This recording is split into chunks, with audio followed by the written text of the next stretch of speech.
Welcome back. We're excited about this segment. Yeah, it's a good talker. Well, in our society, it's common practice to teach boys to be brave and encourage them to play rough and swing high, fight hard. But the same isn't said for girls, who we tell to, smile pretty, play it safe, get A's in school, all that kind of stuff. A lot of pressure. I see that. I see it firsthand. And when perfectionism is ingrained, particularly in girls, research shows that it can have stark effects on their ability to take risks later in life. So how do we break that cycle and raise our girls to not just dream big, but also to be bold? I love this. Yeah. Jody Baumstein joins us now. She's a licensed therapist with Children's Healthcare of Atlanta, and she's here on set with us today, which we're very excited about. So talk to us about this. I mean, why is it that this notion of perfectionism is so detrimental, and does it come at the expense of being brave, of being willing to take a risk? Well, if you think about bravery, it requires us to accept the unknown, the unpredictable. Yep. And that means there's a possibility we could fail.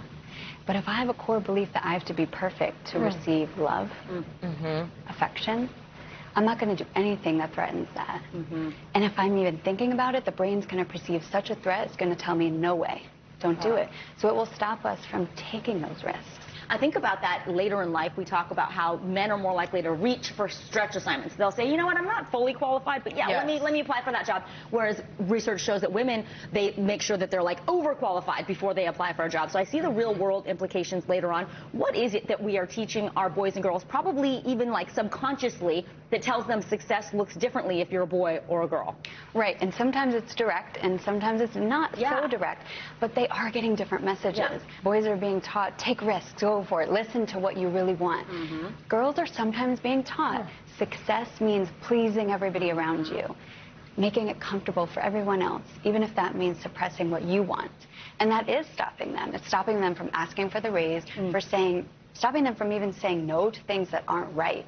So we have to be thinking about the long term, regardless of gender. How do we want kids to be when they're older? Right. If we want them to be those adults that are going to take the risk, we have to teach them how to do it when they're young and stop telling girls to override that feeling. Yes. Oh my gosh. Love that. As the mother of three daughters, and speaks directly to as a daughter. Yeah, exactly. This is hitting hard. How do we make it clear to our kids, whether they're a boy, whether they're a girl, no matter gender, that it's okay to fail, that life is about learning through those instances? It starts with us. If we fail and we fall apart and we're really harsh and critical to ourselves, they are going to learn to do the exact same thing. We've got to start separating the behavior from who we are.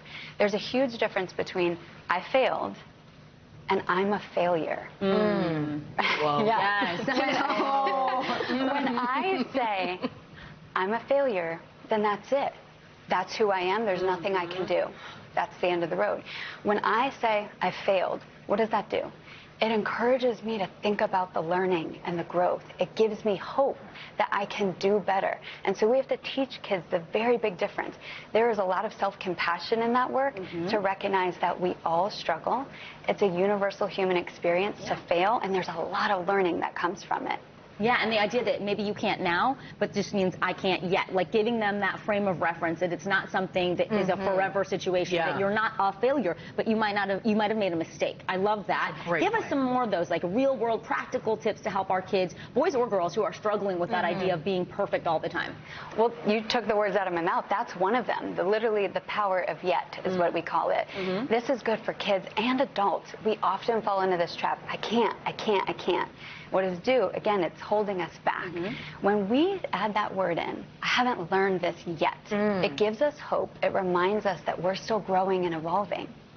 We're not stuck. And we're not defined by this one thing either. But we also want to be making sure that in our everyday interactions, we are not becoming the voice that's going to become in their heads later. So if we're correcting every little thing, they will learn to do that same exact thing as they become an adult. Whoa, this is... Take a chill pill, parents. Getting deep. All right. Licensed therapist Jody Baumstein, it was a pleasure to have you on set with us today. Thank you so much. Really, really great conversation. We appreciate it.